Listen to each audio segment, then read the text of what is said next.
This is Up for Debate, episode number 233, recorded May 26th, 2022.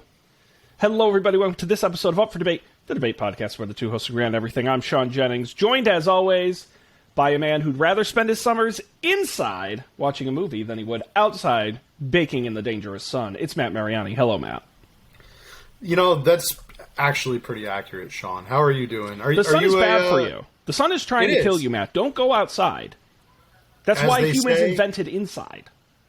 I forgot where, but there is a famous saying that the sun is a deadly, deadly laser. Right?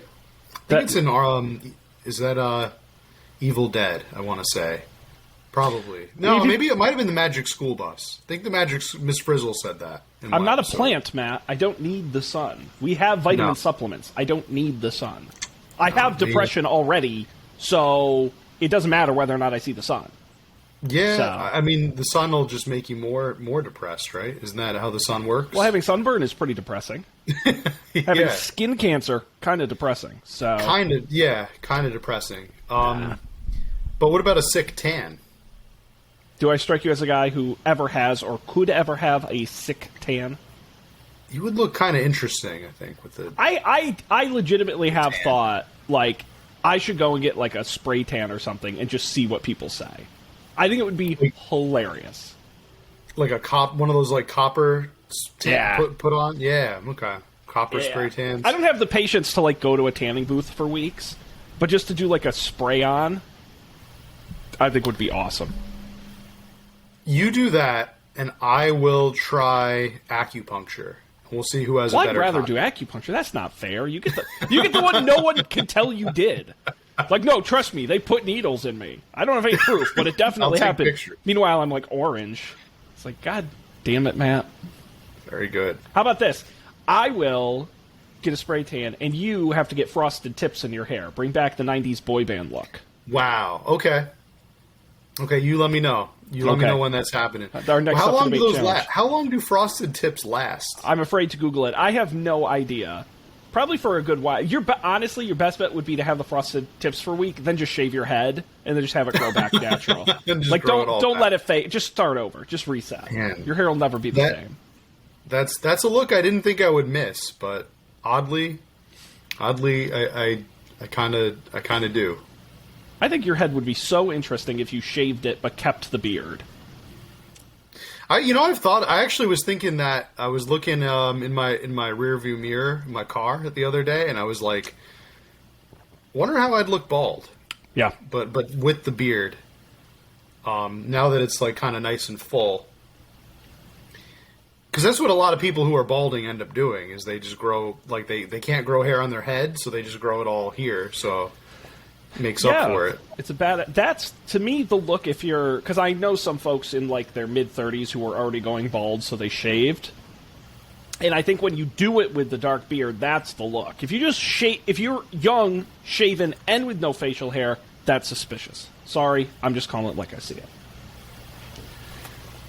Not okay. Very sus, as the kids say. But I also sort of maybe still have COVID, so my brain could be scrambled. So you shouldn't trust anything I say. Matt, we got a great show tonight. We've been off for a little while, but we are back with a vengeance, and it's almost June, if you can believe it. I can believe it. Yes, I know you're looking forward to it. April went fast, but May is kind of dragging a bit. Yeah, for sure. No, it's a long month, 31 days. But as we head into the summer, Matt, we get into one of our favorite areas, which is movies. It is a real summer activity for us. We've previously had the Summer Movie League on the show. We have, for the last couple of years, had a summer movie franchise that we've watched. And I don't think this year is going to be any exception. So I think on the agenda for tonight's show, we're going to decide which movie franchise we're going to be watching this summer. And we're going to take a look at what films are coming to theaters this summer, and even discuss the future of our long-on-hold Summer Movie League and what we think could be the future of that. How does that sound, Matt? Sounds like a night. Sounds like a night. So where would you like to start? Looking forward to it. What movies are coming out this summer that you're looking forward to? None. I don't think there's any. I can certainly list the movies that are coming out. I honestly don't think there's any where I'm well. All right, let's excited. start here. Is what is the last movie that you have seen in a movie theater? You have 3 guesses, Matt, and I'll give you a clue for each one. All right, this is going to be fun. You think you can get it? Okay. I think I can. I'll start with this. The year 2017.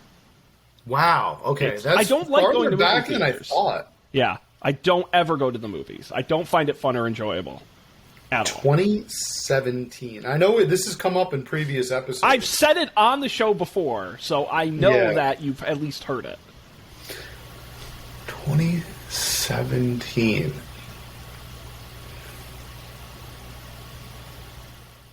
I'm going to say the last movie you saw in theaters was Coco. It was Coco. Very good, Matt. You did it. Wow. Yeah, you got it. That was good a shot guess. in the dark. Good Dang, guess. That's right. Yeah. The last film I saw in theaters was Coco.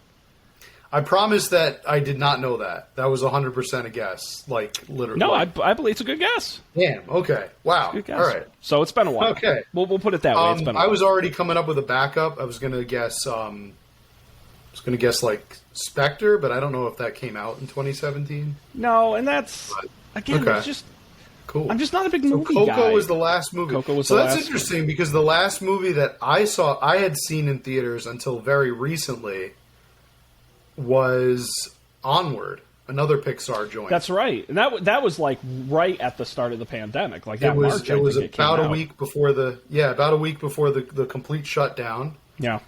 And then everything is. Matter of fact, one of the movie theaters around me here in Jersey, if you drive past it, it's now closed. It's now it was defunct because of the pandemic, but it still has in the like the now playing is the movie poster is Onward. So that was like what they were playing. It was like one of those like corner like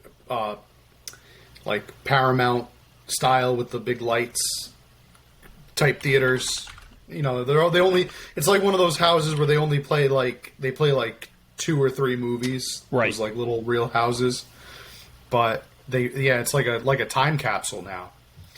There's there's a video store in a town near me that closed, and it's like the videos are still in there. It's just abandoned, and the poster hanging in the window is the Steve Carell Get Smart movie from 2008. Oh, that's a throwback. And that always makes me smile when I drive by. Anyway, are there any movies coming up you're looking forward to that you might hit the theaters for? None. Okay. But I am. I should preface also that I have been to the theater before, like pretty recently. We saw No Time to Die in a movie theater. We had that interesting experience with the cold mac and cheese. If you want to relive that, you could re-listen to that episode. And then we saw the Sonic movie, which was actually very good. The Sonic 2. Sonic 2. In a I gotta theater. see that. It was good, yeah, and so I've also in that same vein I've been recommended the Chippendales movie. Oh, but I that watched was a it. direct, Super good. You definitely need to okay. on Disney Plus. Yeah, direct to Disney Plus. I think that might be a weekend movie. Of yeah, choice. highly recommended. It is like a solid. It's not a short movie, but it goes by pretty quick, so it's not a long Yeah. watch. But yeah, no, that's a really, really good one. Okay, in terms of anything coming out in theaters, Yeah, I mean there are movies I'm curious about, I should say. So let's. Yeah. Matt, I'm going to just start listing off movies, and you stop me if you want to talk Okay. about one. Okay. sounds fun. Opening this weekend, actually, Top Gun Maverick. Nope, no desire to see that. And then we go into June, Jurassic World Dominion. No, I'll don't pass. care. It's a pass. Yeah. One movie I am genuinely curious about, just because the concept is so bizarre, is Lightyear.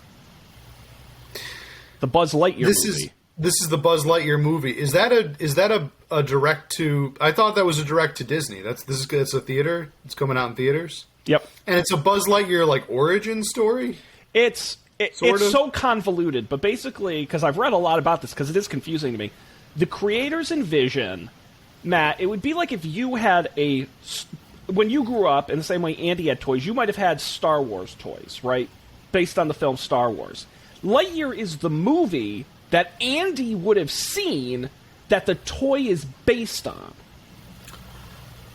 Oh. Which is just a crazy idea for a movie. Like, that's wild. You know what? That makes a lot more sense. I thought it was Buzz Lightyear's the toy which makes sense. That's why Tim Allen wouldn't be voicing him. And it doesn't look exactly like Buzz. It's like Buzz is based off of the guy from this movie.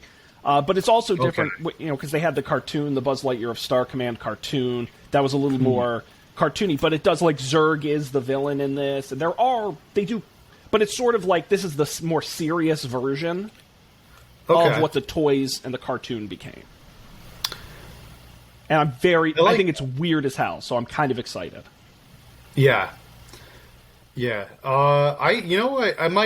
I probably won't see it in theaters, but now I'm a lot more receptive of the movie than I was before. It'll be a good Disney Plus movie when it comes out on there. Yeah. Absolutely. Mm-hmm. Elvis, Baz Luhrmann is back in a Elvis movie that's supposed to be just absolutely off the walls insane.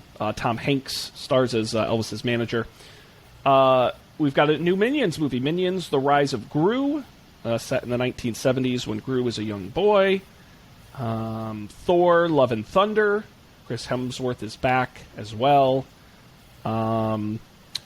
Here's another one I'm very curious about. Jordan Peele's new horror movie, Nope, is coming out in July. Obviously a great track record there. And this one, they've really kept close to the vest. Seems weird. I'm kind of curious what the twist is. Yeah, I definitely want to see Nope. And I kind of want to see that Elvis movie, just because it does seem like it goes off and Tom Hanks is in it. And apparently he's, like, weird for Tom Hanks. Like people are like, what was he thinking? Was some of the early, because it just was like at Cannes or one of the film festivals, and they're like, this movie is insane, and Tom Hanks, what was he thinking? So could be fun. Yeah, that's more of a curiosity watch. Bullet Train, starring Sandra Bullock and Brad Pitt. 5 assassins aboard a fast-moving bullet train find out their missions have something in common. We've got the League of Super Pets animated film, starring Crypto the Superdog and Superman, and the other talking animal movie. In September, you've got Bros, which is the gay romantic comedy written and starring Billy Eichner. Interesting film there. And then we start getting into later in the year, Halloween Ends, which is supposedly the last film in the Halloween franchise of films. Black Adam, the superhero film starring Dwayne The Rock Johnson. Black Panther: Wakanda Forever. A movie. You remember when all those young boys and the soccer coach were trapped in those flooded caves in Thailand? Yes. They made a movie about that. That's coming out in November. Yep. Creed 3, Matt, interesting for us. Creed 3 is coming out in November. Mm-hmm. The Avatar sequel in December. Avatar: The Way of Water, Avatar 2. A Puss in Boots animated sequel in December. The Shazam sequel in December. And then you get into 2023. So, a soft summer. I think COVID changed a lot about movies and how they're released and how people see them. One of the things they killed, I think, is the summer blockbuster. I think you're going to see these movies spread out way more than they used to be, because I just think people don't care. I mean, that's why something like Black Panther in November or Black Adam in October, I think October is usually a dead time of year. And so I'm surprised that Ant-Man and the Wasp: Quantumania is coming out in February of 2023, which is kind of an odd time for that movie. So I just, there's just not a lot going on this summer. No, it's quiet, and I think it'll probably stay that way. I think that a lot of movies don't like to that element of competition seems like it's kind of dying out, where it's like they would rather just kind of have a few weeks to themselves, or as far spread apart as they can from other movies, but not really a lot. Like, I guess for the, what do you think is going to make the biggest splash this summer? What is going to pull in the best? You think? I mean, it's Thor. I mean, I think that was where I was going the same way. I think it's got to be. I think it's Marvel, so you kind of got a built-in audience. But I also think the last Thor, which was Thor Ragnarok, was extremely well received, and so I think this film has a lot of goodwill going into it, where some of the other Marvel characters might not. I think there's a lot of questions around Black Panther 2. For a number of reasons, not excluding the death of Chadwick Boseman, but I think Thor: Love and Thunder is kind of a slam dunk. I think Minions is going to be interesting. We haven't seen a lot of hugely successful kid movies, and I mean really focused kid movies in theaters since the pandemic started. Sonic 2, there's some other examples, but Minions is like super hyper-focused on kids. I'm curious how well of a job it'll do in theaters, or if it'll end up making most of its money and success in home streaming. Yeah, because there's not a lot of kids movies. No, really not. It's Lightyear, and you got the Marvel which is movies. Kind of a kid. It's kind of a hybrid kid adult movies. We talked about the League of Super Pets, but it's a talking animal movie.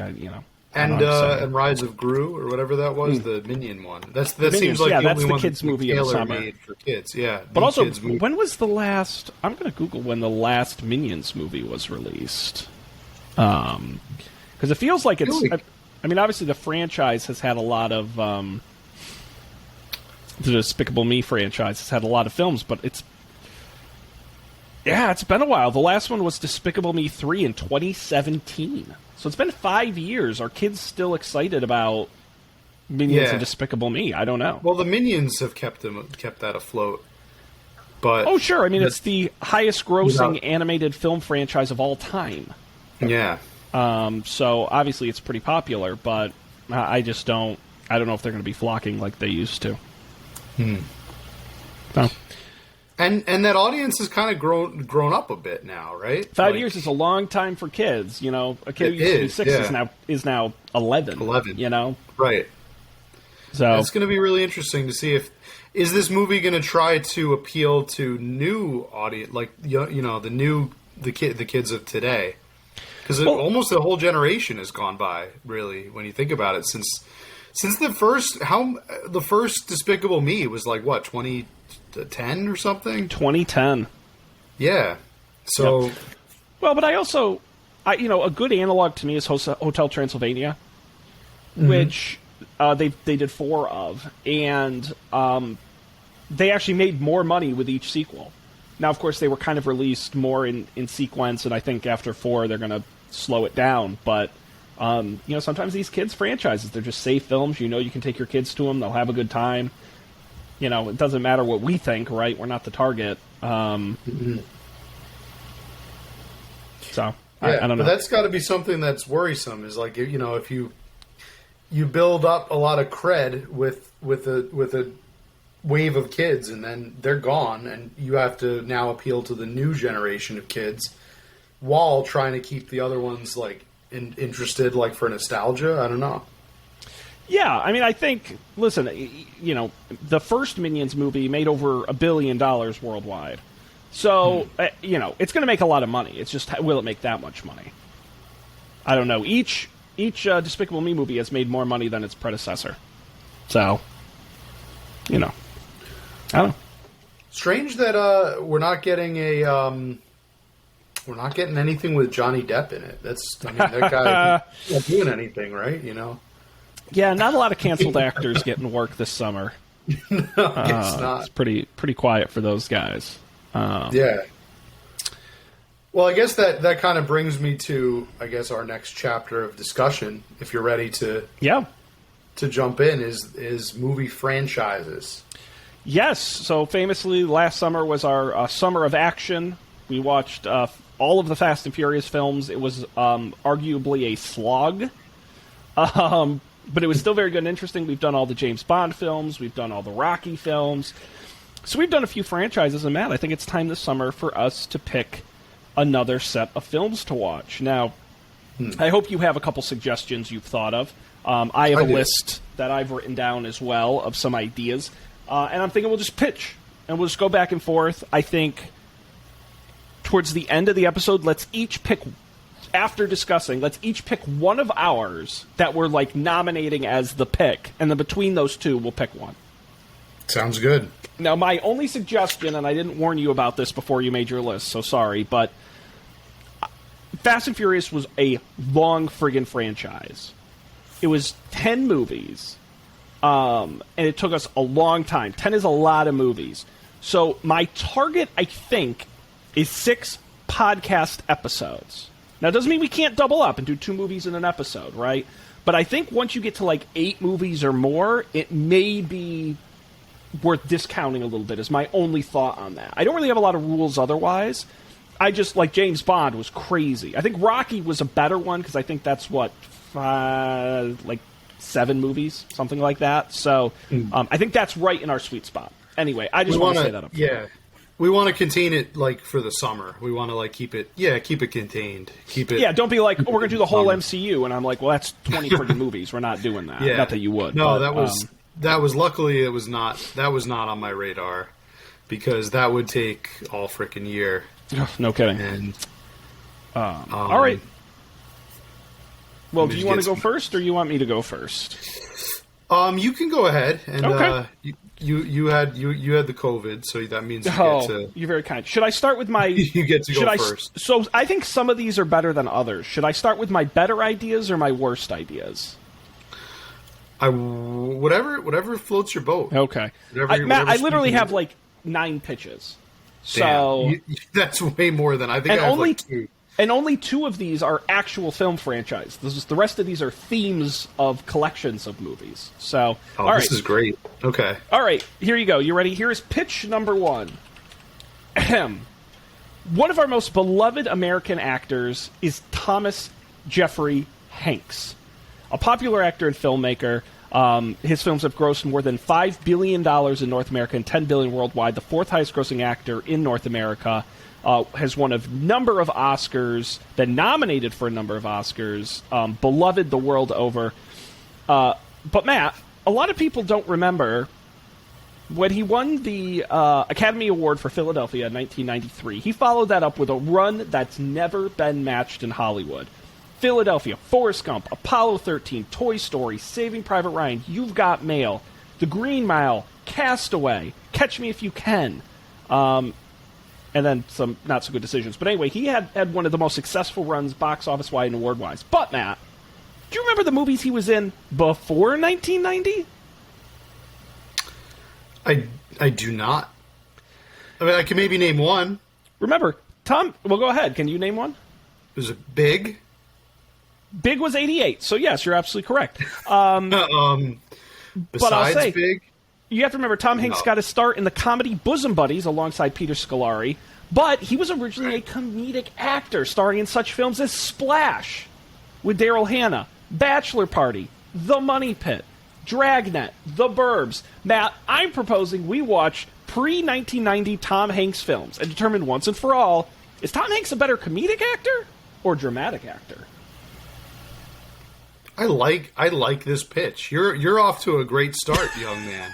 I've got a lot of these. But anyway, because right. I think Splash and The Money. I'm kind of all about that. He's such a good comedic actor. I want him to do more comedies. And this early run of his, leading up to, A League of Their Own, Sleepless in Seattle, he gets a little more. Oh, League of Their Own's a comedy, but he gets a little more kind of uppity. Some of these early films are both good and bad, but he's great in all of them. So that is my pitch number 1, pre-1990 Tom Hanks. Okay, you want to go or you want me to keep going? Sean, I have 2, so... Okay, well, I'll do a couple more and then you can come in. Okay. I might have 3. If you give me enough time, I could probably think of a third. You're going to have a lot of time. I got a lot of these to go through. Okay. Matt, Saturday Night Live. We should be writing these down somewhere. I think. I have a list. I have them written down. I mean, you have it in front of you. All right. I do. Saturday Night Live, SNL. A venerable television institution premiering in 1975 and has been live Saturday nights from New York ever since. Sorry, I'm just trying to pull up the list here. Many memorable characters have come out of Saturday Night Live over the years, and some have been so lucky to even be made into feature films. Matt, I'm proposing we watch and review all of the films spun off from Saturday Night Live.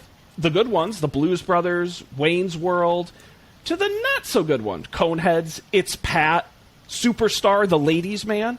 And we determine once and for all, Saturday Night Live work better as sketches or as full-length films. Another good one. I confess that I haven't really seen that many. I understand a lot of the reference, like they get referenced, like Night at the Roxbury gets referenced all the time, but I've never actually seen it. So this could be another good one. How many? Do you know how many movies exactly there are? Yeah, let me give you the exact list we would watch, because there aren't that many, okay. But there are enough to fill us out. The Blues Brothers, Wayne's World, Coneheads. We'll skip Wayne's World 2. It's Pat. We'll skip although I would love to talk about Blues Brothers 2000 because that movie's insane, but we might skip it. A Night at the Roxbury, Superstar, The Ladies' Man, and MacGruber. Okay.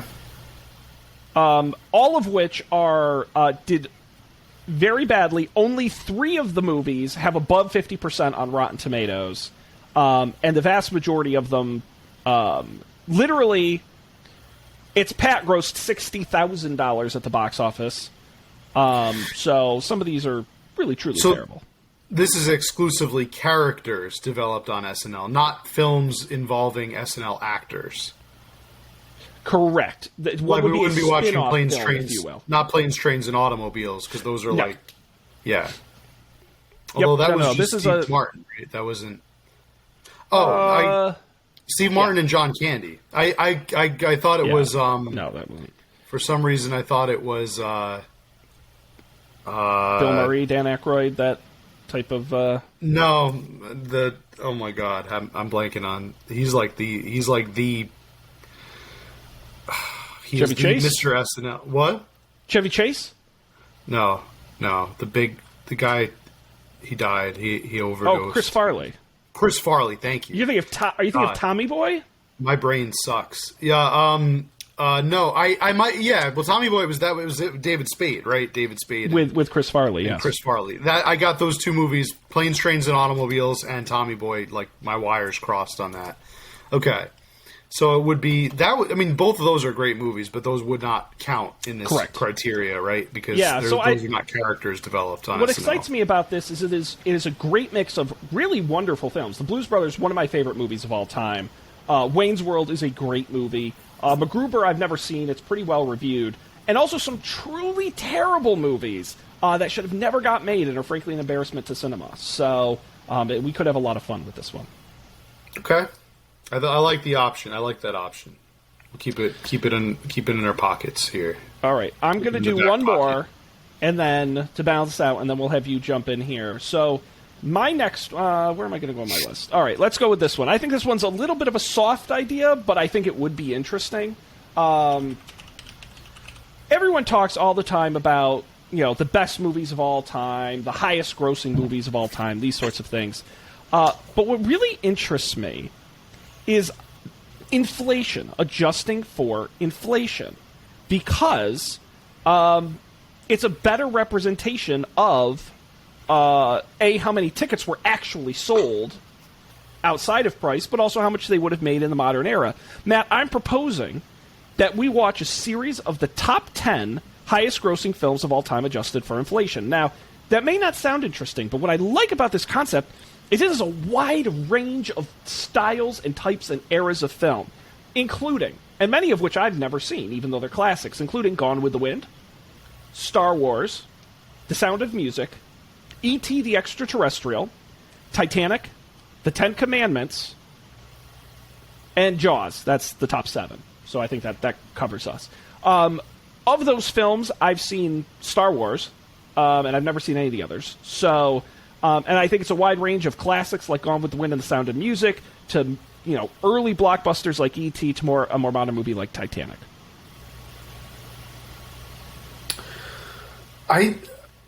I'm more interested in where did you come up with this topic? Like how did this idea come upon you? I was trying to brainstorm some ideas, and I just was going through Wikipedia and just their different highest this, most popular this.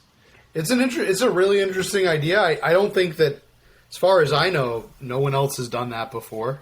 But I think that's my concern is that there's no, other than the fact they were popular, there's no theme to these, so there's no real through line. Right. Most of my ideas, you'll notice, I kind of have an overall theory we're going to test by going through these. Like that's why they're a collection, and this is just simply this is the only one I have that is just box office based. Yeah, this seems like it's more tributary. But they're very popular films, and they're things people can relate to. Most people have seen these, whereas you get into the SNL films, nobody's seen. So. So I think some pros and cons on that one. Yeah. Yeah. Okay. Gone with the Wind is like 4 hours long. Wonderful. I look forward to it. It's a really long movie. I've never seen it, so I watched it once, and I don't remember much of what happened in it. Yeah, it sounds boring as shit. There is an intermission because it's that long. Yeah, I will definitely get some film whiplash if we go from Gone with the Wind to Star Wars to The Sound of Music to E.T. to Titanic. Yeah, it's all over the map. But it's a wild list. Good movies, all of them. Classics. All right, Matt. What about you? What's one of your pitches? Jurassic Park. Okay, go on. All of the Jurassic Park movies. Because why? Sell me on it. Like dinosaurs. Now I want to see if maybe you like dinosaurs too. So I've never seen any of these. Right. And you're talking about what will be 6 films: Jurassic Park 1, 2, 3, yeah. Jurassic World, Fallen Kingdom, and then Dominion, which is coming out this summer. It's timely. I figured because, like, similar to what we did with Fast and Furious, we watch all the movies and then we watch the newest one, the new one that comes out. We talk about how far they've come. We talk about how they changed and developed. Like, you have a pretty clear generational difference with, like, the 3 movies that came out when we were younger versus now you have 3 movies that are coming out today. And the most recent one is going to have all the old actors in it, like the original cast, for the most part, is going to be in it. The living members, at least. And I thought that it could be... There's a lot of... They're very quotable. There's a lot of, like, quotable moments in them, and Jeff Goldblum is amazing and very funny. So I thought maybe Jurassic Park would be a good franchise that we could explore, because it's very. I was not going as out of the box and planned and themed. I just thought that Jurassic Park would be a cool franchise to explore. Yeah, but on the other hand, what I was thinking is the Jurassic Park movies lend themselves very well to, like, a stream and watch, similar to, like, what we did with Space Jam. Oh, sure, doing a commentary, yeah. Opposed to do with Space Jam 2. Still, I guess, pending, but we could save that for a watch together. I think that would be kind of cool too. Yeah, it's good. I mean, it's short, 6 movies, so that's pretty good. Mm-hmm. So I like the idea. I do need to see these movies eventually, and I do think there is going to be watching it go 1, 2, 3, slowly getting a little bit worse with each, but still staying in that late 90s kind of realm, and then watching the jump to Jurassic World and the new character, I think could be interesting. My fear is I'm going to think Jurassic Park 1 is awesome, and then I'm going to get really bored with it quickly. I I could be wrong, but that's my fears. I'm going to like the first one, and I'm going to say by Jurassic World, I'm going to be over it. Because but I could be wrong. Watching them all back to back might be a little overwhelming. I've never actually done that. I've never sat down and watched them all, like, side to side. But I like it. Yeah, like week after week. I mean, that would be like with Fast and Furious, getting tired of fast cars going fast every week. Yeah, no. I'm with you. But that's I added it to the list. I think that's a great option, Matt. Okay. I love it. Let's see. So next on my list, actually, I'm gonna do a three for here. I'm gonna do three in a row, and they're all superhero based. So I hope I'm not stealing one of yours. But we're gonna start with Matt, the Marvel Cinematic Universe. I'm sure you're familiar with it. Have you heard of it? I have heard of it. Yes. It's only made $1 gazillion. Totally changed how films were made, all starting with 2008's The Iron Man, followed by The Incredible Hulk. Changed how films were forever made, creating a cinematic universe where characters can jump over, stories are continued across movies. Very interesting. But Matt, Iron Man wasn't the first movie based on Marvel characters. No, that actually dates all the way back to 1986. Matt, I'm proposing we watch the pre-MCU Marvel movies. Such films could include Howard the Duck, Blade, X-Men, Daredevil, Ang Lee's Hulk, The Punisher, Elektra, Fantastic Four, Ghost Rider. We're not going to do all of them. We'll pick a selection. To answer the question, is a shared cinematic universe with superheroes a good idea? Or did they have it right the first time around with standalone movies? Matt, we're talking pre-MCU Marvel. I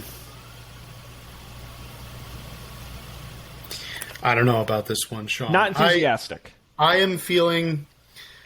this is personal, completely personal. I'm feeling very overwhelmed. Get personal. I'm overwhelmed with Marvel. Okay, that's very fair. I am personally completely overwhelmed. Like I haven't tuned into a Marvel since Endgame. Believe it or not, I haven't watched any Marvel anything since Endgame, just because I kind of feel like I've been through the cultural zeitgeist. It's kind of like seeped into my pores, and I feel like it's like radiation. It's like I've been exposed to so much Marvel that I'm trying to stay away to mitigate the Marvel movies when Very possible. Fair. So I would not be super. I mean, if this is an idea that you were really all about, we're going to kick it off the list. That's totally fair. I don't disagree with you in the slightest. Okay. That's totally fair. But I am going to pitch you another superhero franchise. And you can tell me if you're burnt out on this too. But I think one of the most interesting overall superhero franchises covering all the films is Batman. And the reason for that is because of how much it's changed over the years. Starting with 1966, Adam West starring in Batman the movie, Tim Burton bringing back Batman and Batman Returns, and then handing it to Joel Schumacher for Batman Forever and Batman and Robin, two films that, especially Batman and Robin, that are not liked. Essentially killing the franchise until Christopher Nolan brings it back with his Dark Knight trilogy, and then eventually bringing it into Zack Snyder land. And then eventually Matt Reeves as well. Now, I don't think we could do every Batman movie, because there are a lot of them. We might have to be a little picky. I probably would stop before the Zack Snyder films. I'd probably do Dark Knight trilogy, and then we may have to hold off and do it another time. I don't know. But I would love to have an opportunity to sit down and talk with you about the Tim Burton Batman and Batman Returns, very odd movies, Batman Forever and Batman and Robin, very weird movies, and then the Dark Knight trilogy, which I have some thoughts on as well. So Batman Over Time, Matt, is my pitch for this franchise. Batman Over Time. Okay. Yeah. That's another one that, similar to I think that would be an interesting study. A really interesting study, because these movies were made in such diverse time periods by such diverse directors, and the directors in tandem with the actors, but I would argue more so the directors have a very powerful hold on how they envision Batman and what he symbolizes. I think that could present some really interesting conversations. Yeah, and I would have no interest in getting into the history of the comic character. Like, I don't... To me, this is a film-making exercise. Like, how you take the same character and reinvent them over and over and over again through different lenses, through different styles. How is it reflective of, Batman... Tim Burton's Batman is reflective of that late 80s into 90s changing of the culture. Joel Schumacher's Batman and Robin is very 1997. And same with Christopher Nolan. I mean, again, The Dark Knight, 2008. Again, very rough time in America for a very aggressive and dark movie. So I think it's more interesting than a superhero movie to me. It's not about the fact Batman is a hero. It's strictly about how the films are.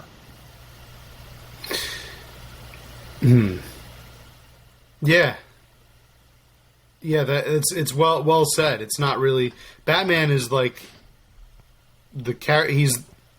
He's only generic as shit. He's like a piece of the puzzle, but it's really the whole...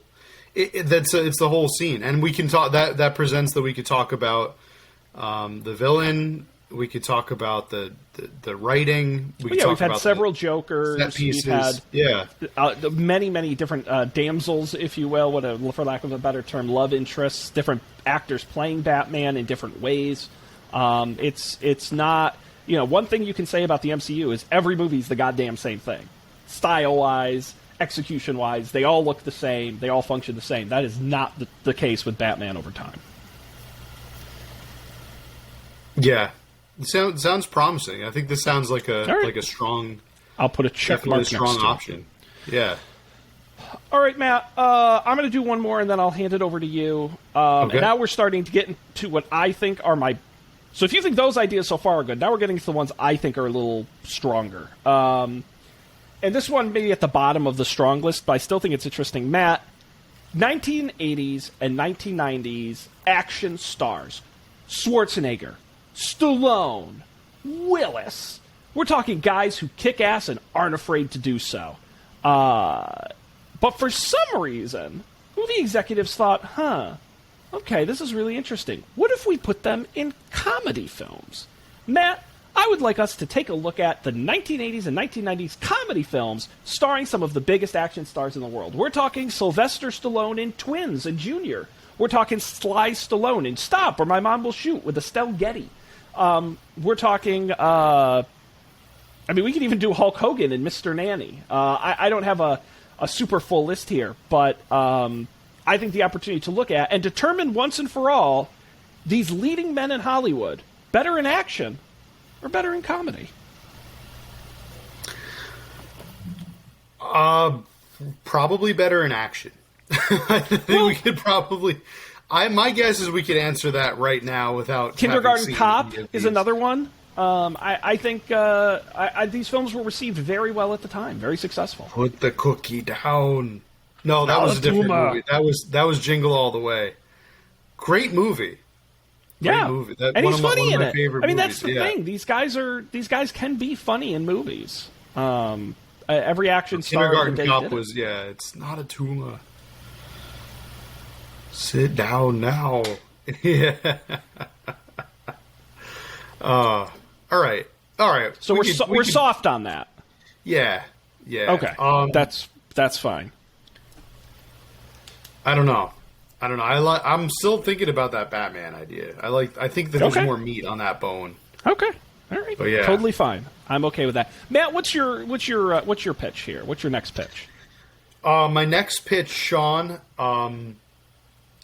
something that I had talked to you about doing way back last summer, and we ultimately vetoed it because there's a lot of movies, but I feel like we could narrow it down to a more succinct and comprehensive list if we get through some criteria and really set some real heavy heavy duty parameters.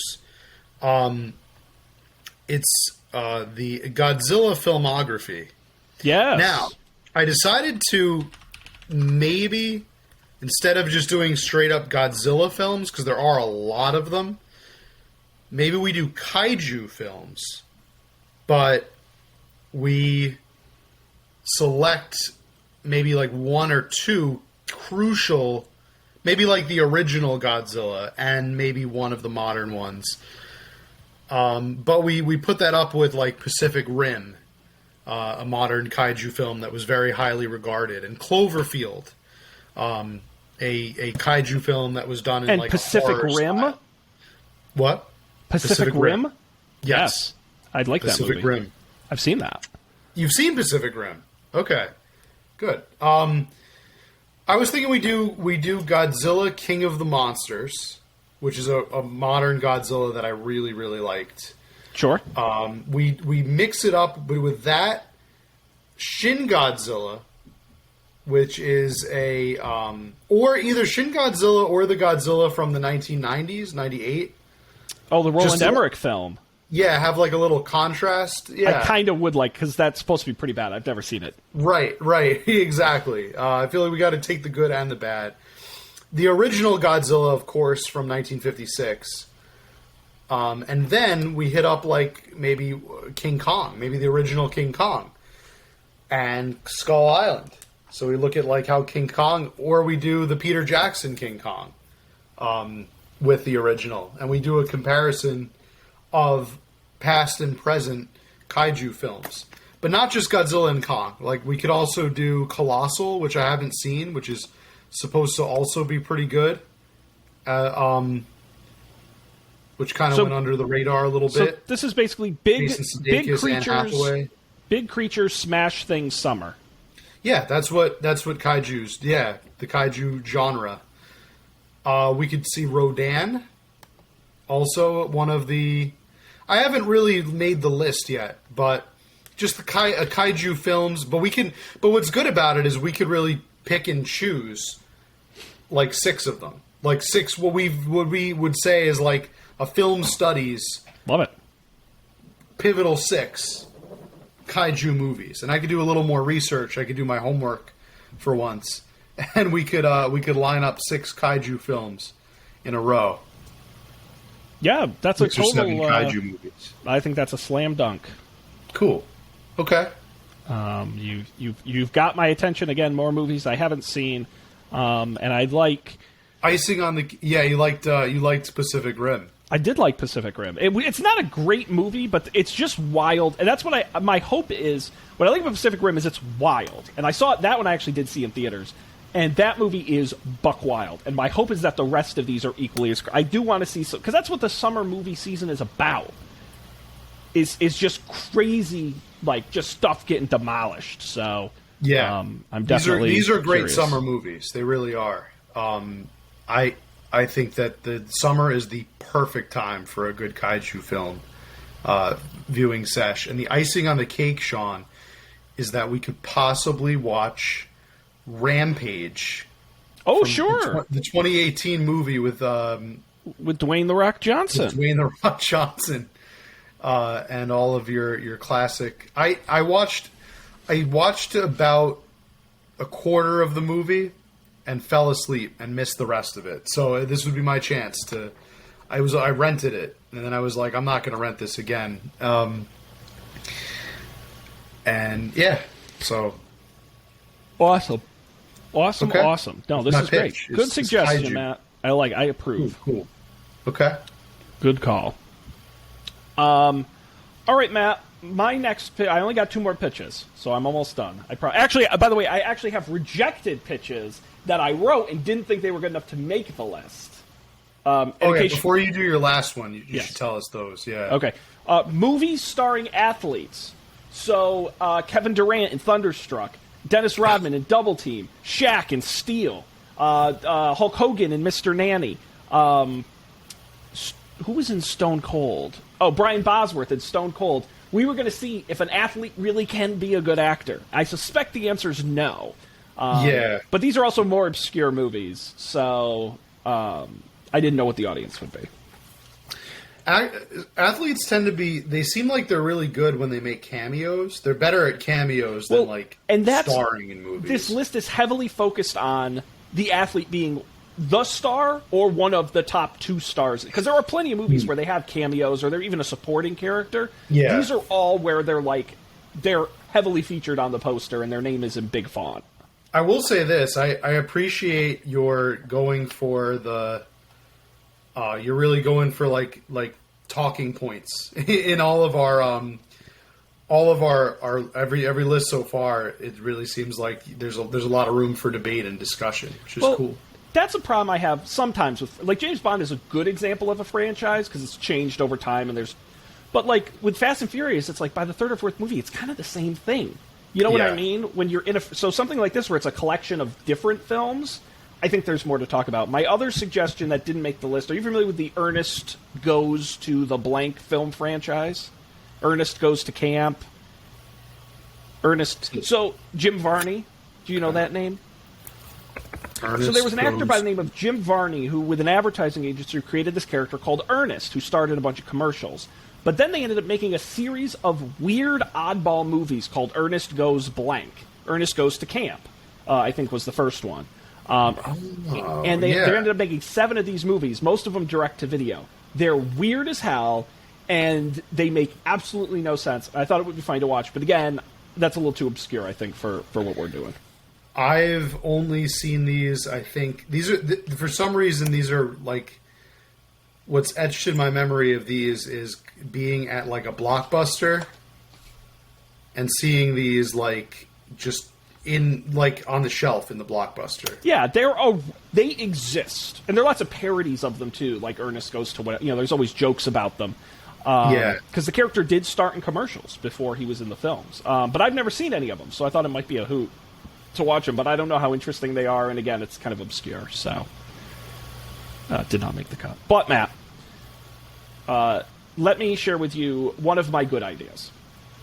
One of my 2 remaining good ideas, if you will. Matt, there are a lot of podcasts out there that watch bad movies. We certainly couldn't own the concept. But I had a thought. There are lots of bad movies out there. Bad movies that deserve to be bad. But what about bad movies with good concepts? Movies you think about and you're like, on paper, that sounds like an interesting idea. But in reality, that was a bad movie. Matt, I've collected a list of notoriously bad films that I think have interesting premises. You and I watch the films and decide, is this a bad movie with bad execution, or is this a good idea they should try again? This list of movies includes such films as Super Mario Brothers, The Happening with Mark Wahlberg, M. Night Shyamalan's The Happening, Joel Schumacher's Batman and Robin, The Emoji Movie, the computer-generated Cats movie that just came out. All movies with interesting premises that I think could make a good movie, but we're going to decide if that's reality. There's also, I also have on the list, and it's flexible, Jupiter Ascending is another one. Are you familiar with Theodore Rex? I find this movie fascinating. Have you heard of this, Theodore Rex? From the late thinking 80s? Right now, is this just a trap to try to get me to watch the Emoji Movie? Yeah, I've never seen it. But I'm curious because I'm like... Okay. I made a promise when that movie... I made a promise to myself... That you'd never see it? That I would never even consider watching the Emoji Movie. This is revenge for sending me licorice dots. It was, yes. A fair revenge, yes. But Theodore Rex is a movie starring Whoopi Goldberg where she's a cop and her partner is a dinosaur. Bad movie. Okay. So anyway, and we can flex the list, but my concept is I want to watch bad movies that I think have an interesting premise that could be made into a better movie, and we have to decide if that's true or not. I like that. I have a feeling, though, that it might be too objective or subjective. It might be too much like... It's a debate podcast, Matt. Yeah, but it might be too much like... But the premise itself is subjective. It's like... I think the Mario movie was a good movie. I thought it was a good movie. Okay. That's interesting. That could be but that could be part of the discussion. Now, I don't think that any of the other movies on the list were good movies. Although I actually I think there's a case to be made for Batman and Robin also. No, that's a bad movie. But again, I don't know. But some of the ideas are interesting. Since I've seen it. Some of the ideas are interesting. Okay. Yeah, so anyway. definitely not like the worst idea. But if it means I have to suffer through the Emoji Movie and Cats, I did see Cats. I saw most of it. I turned it off. I couldn't finish it. It was Cats. God awful. The thing is, it's the summer. Why do we want to torture ourselves? Because I love torturing you, Matt. About chilling by the pool. No. Watching Godzilla destroy watching bad movies. Tokyo. All right, Matt. Tokyo. Would you like to hear my best idea? Let's hear your best idea. I think this is a great idea. I think it borderlines on no-brainer territory. Matt, we love movies, but you know what else we love? And by we, I mean you. Licorice Dots. No, nobody likes those. No, I'm talking about video games, Matt. Video games are interesting. What about movies based on video games? I would like us to watch and review, over time, some of the most notorious films based on video games. Some of them good, most of them bad.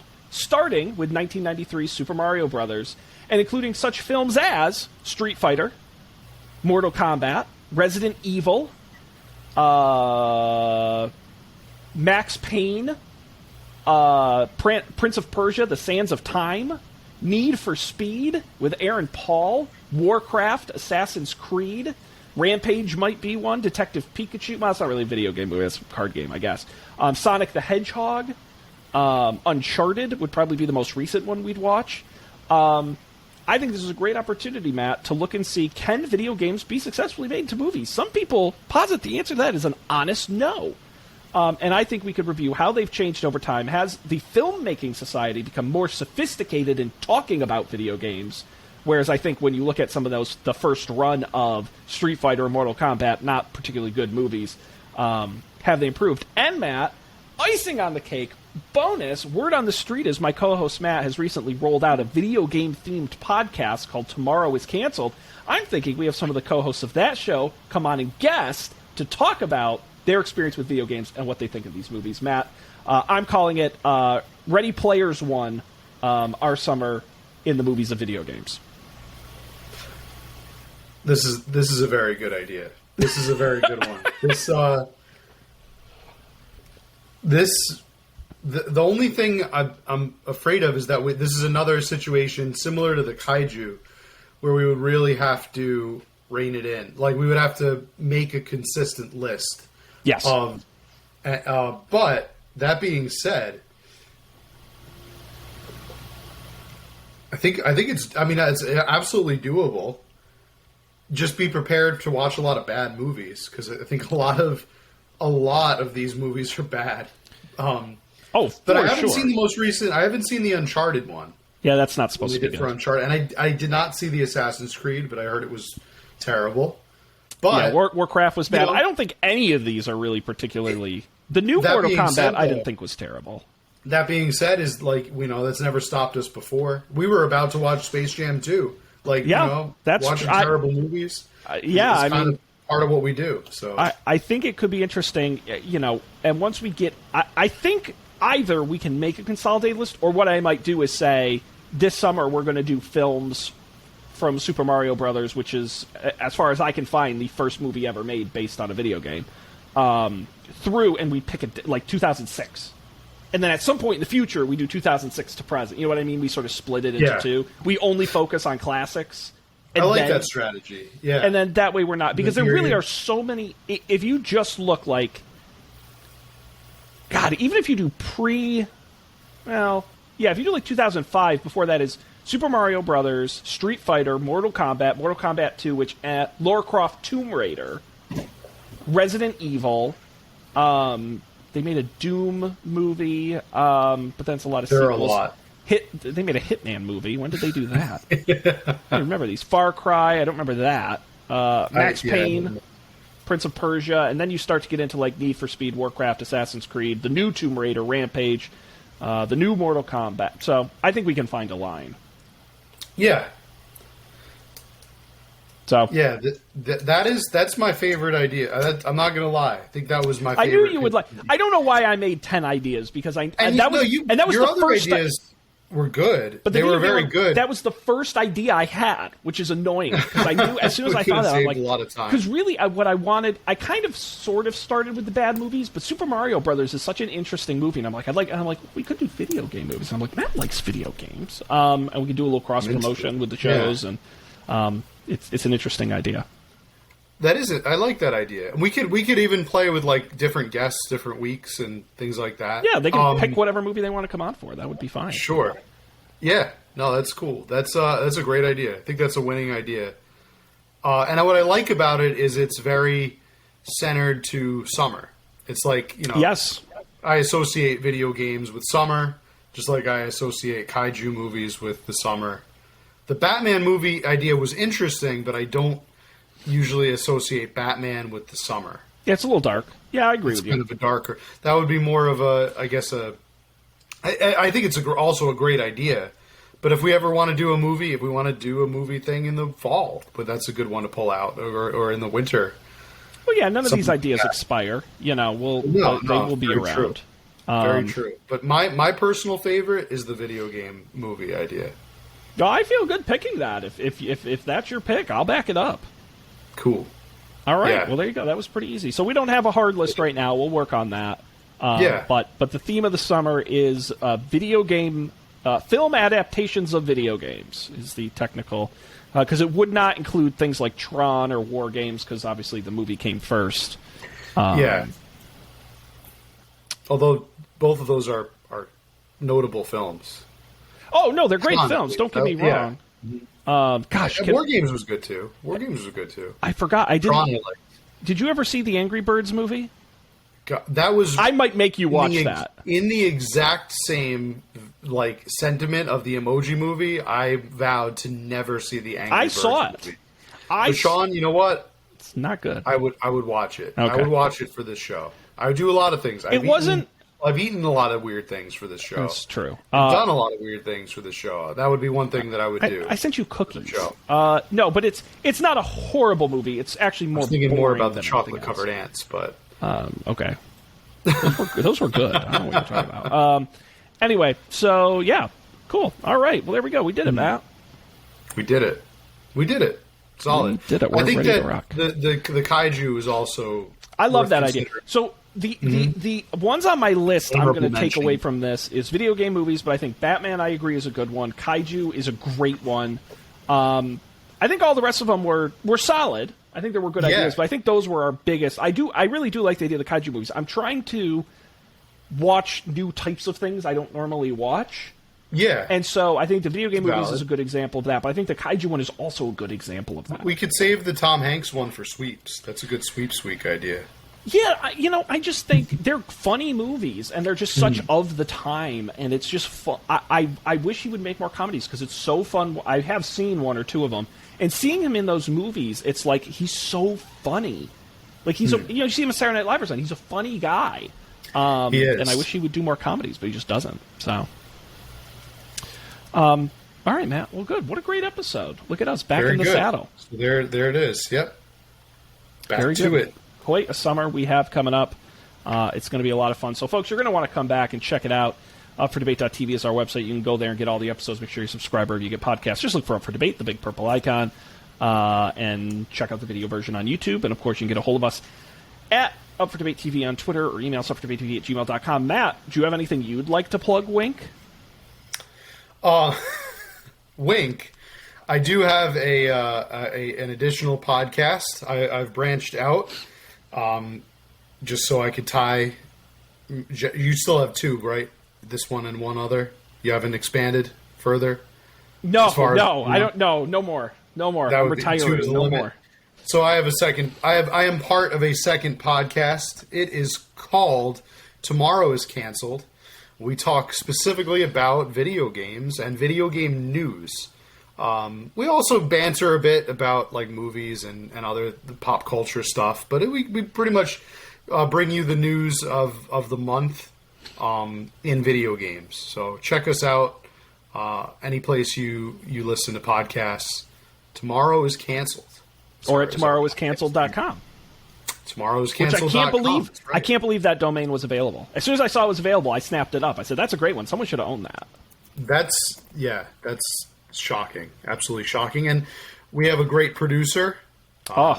This guy right here. We have a great designer. This guy right here. What don't you do besides? I mean, we have to have you actually on the show. That's right. Other than talking on the episode, I do it all. But that's okay. You are the behind the scenes guy.